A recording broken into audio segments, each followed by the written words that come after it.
Good morning students. Let's move to the last topic of the same chapter, lesson number 9, internal trade. कल तक हमने क्या देखा कि किस तरह से कैसी सर्विसेज प्रोवाइड करी गई, क्या क्या आज मार्केट अवेलेबल से, किस तरह से होलसेलर, रिटेलर और प्रोड्यूसर कांटेक्ट में है। आज हम जो देखेंगे कि क्या अलग अलग मेथड भी है, अगर हम इनके कांटेक्ट में नहीं है रिटेलर्स के साथ में, या कहीं हम बाहर जा रहे हैं अगर इमरजेंसी, उसमें और क्या क्या मेथड आते हैं। जैसे अदर मेथड ऑफ सेलिंग की बात करते हैं तो उसमें भी हमारे पास दो टाइप है, ऑटोमेटिक वेंडिंग मशीन और टेली मार्केटिंग और इंटरनेट मार्केटिंग। जबकि टेली मार्केटिंग दो टाइप की है, एक टेलीफोन और एक टेलीविज़न। और उसके बाद हम जो आज देखेंगे वो है टर्मिनोलॉजी ऑफ अ ट्रेड, जिसमें हम चार मेन वे देखेंगे किस तरह से काम चल रहा है। अगर हम सबसे पहले हम बात करते हैं अदर मेथड ऑफ सेलिंग में, तो automatic vending machine. Automatic vending machine का मतलब क्या है ना चिल्ड्रन, जहाँ पे ऑटोमेटिकली मशीन से सामान सेल आउट हो रहा है। जैसे आप लोगों ने देखा होगा आजकल, देखो हम जाते हैं ना कहीं पे, कॉइन डालते हैं तो आइसक्रीम निकल रही है मशीन से, न्यूज़पेपर मिल रहा है, या फिर रेलवे स्टेशन में देखो हम 1 रुपये डालते हैं तो हमारी वजन पता चलता था ना। वो सब चीज़ें क्या हो जाती हैं, ऑटोमेटिक है, जो कंटिन्यू। और ये सब चीज़ें क्या है, 24 आवर्स कंटिन्यू रहती है। न्यूज़पेपर पढ़ लिया, आइसक्रीम है, कॉफ़ी के लिए भी हम देखो एक कॉइन डालते हैं या कुछ है, फिर बटन जैसे ही प्रेस करेंगे कॉफ़ी एक according to the price coffee उतनी रेडी हो जाती है। तो ये सब चीज़ें क्या है ना, आज सर्विसेज बहुत होती जा रही हैं, बहुत सारी डेवलपमेंट हो रही है। But along with this automatic vending machine, यहाँ पे सेल्समैन्स की क्या हो रही है, डिक्रीज हो रहे हैं। क्यों? क्योंकि मशीन में किसी की ज़रूरत पड़ नहीं रही है, ऑटोमेटिक मशीन है, काम ईजिली, पैसा डाला काम हो गया। और ये जो सब ऑटोमेटिक मशीन है ना, ये कौन इन्वेंट किया था पता है चिल्ड्रन? ग्रीक इंजीनियर और मैथमेटिशियन अलेक्जेंड्रा इन्होंने ये सब मशीन इन्वेंटेड की थी, ग्रीक इंजीनियर। अब वहीं पे अगर हम टेली मार्केटिंग की बात करते हैं, if I talk to you regarding the telemarketing, telemarketing में दो मार्केटिंग है, एक टेलीफोन मार्केटिंग और एक टेलीविजन मार्केटिंग। टेलीफोनिक मार्केटिंग अगर मैं बात करती हूँ तो आज देखो सब काम आज हम क्या कर रहे हैं, मोबाइल में ऑनलाइन क्लास हो रहा है, मोबाइल में ट्यूशन क्लासेस भी हो रहे हैं। तो उसी तरह मोबाइल में भी बहुत से ऐसी सर्विसेज हैं जो कस्टमर को बहुत ही जल्दी मिलता है, और जिसकी वजह से कस्टमर्स क्या है, डायरेक्टली उन्हें विजिट करते हैं और सारी इंफॉर्मेशन जो होती है टाइम टू टाइम से कलेक्ट करती है। लेकिन उसके लिए फिक्स अपॉइंटमेंट होता है टेलीफोन में। और ये मेथड क्या होता है, जो भी काम हम टेलीफोन के थ्रू कर रहे हैं उसको हम बोलते हैं टेली मार्केटिंग। जैसे अगर द मेथड इज़ यूजफुल, ज़्यादा से ज़्यादा ये मेथड कब यूज़ होता है, जब हमें लोन लेना है, हमें फाइनेंस करना है, कोई इंश्योरेंस है, क्रेडिट कार्ड चाहिए, एटीएम कार्ड। तो ये सब चीज़ के टाइम पे हमें बहुत ज़्यादा टेलीफोन की काम होती, टेलीफोन में काम होता है और टेलीफोन से सारे काम इजी हो जाते हैं। फिर उसी में अगर हम बात करते हैं सेकेंड, तो टेलीविज़न मार्केटिंग आता है। क्या आता है चिल्ड्रन? Television marketing. ये मेथड ऐसा होता है जहाँ पे सारी इंफॉर्मेशन हमें मिलती है along with the live demonstration, साथ ही साथ हमें लाइव डेमोन्स्ट्रेशन भी मिलता है। Along with this customers are given either phone number और a name of the website to purchase product और द, मतलब टेलीविज़न के थ्रू वहाँ पे देखो नापतोल, आप लोग ने सुना होगा नापतोल, टीवी में कितना बताता है, नापतोल में इतनी की खरीदी पे इतना, ये हमारा वेबसाइट है, इतना टाइम जा रहा है। ये क्या कर रहे हैं, उन लोग मार्केटिंग कर रहे हैं। क्यों? ताकि डायरेक्टली वो प्रोडक्ट कस्टमर्स तक पहुंच सके और कस्टमर खुश हो जाए, जिसकी वजह से उन लोग अपने और इजी होता है। अब चाहे कभी कभी कोई प्रोडक्ट एडवांस में पेमेंट लेती है और कोई प्रोडक्ट डिलीवरी होने के, घर पे डिलीवरी हो रही, उसके डिपेंड करता है कि आखिर सिचुएशन क्या है। और जिसकी वजह से मिडल मैन की मतलब नहीं है, products are available at reasonable price and it is save time. मतलब इसमें हमें बीच में कोई पर्सन की ज़रूरत नहीं है, हम डायरेक्टली फैक्ट्री से उठाते हैं और फिर हम अपने, मतलब नो मिडल, नो होलसेलर, ना retailer, directly we are contacting to the customer, जिसके वजह से हमें कम पैसे में वो प्रोडक्ट भी मिल जाता है और हमारा टाइम भी बचता है और सामान भी घर पे पहुंच जाता है।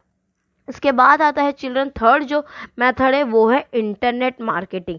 इंटरनेट मार्केटिंग, आज लोग देखो कितने इंटरनेट के आदी हो गए हैं, आज लोग मोबाइल के ही आदी हो गए। आप लोग भी देखो आज हाई फाई मोबाइल यूज़ करते हैं, डिफरेंट मीडिया है जो कनेक्ट होते हैं मोबाइल में, जैसे ईमेल हुआ, पोर्टल हुआ, ब्राउज़र हुआ, बहुत सारी वेबसाइट है जैसे फ्लिपकार्ट है, स्नैपडील है, अमेजोन है, एक्सेट्रा।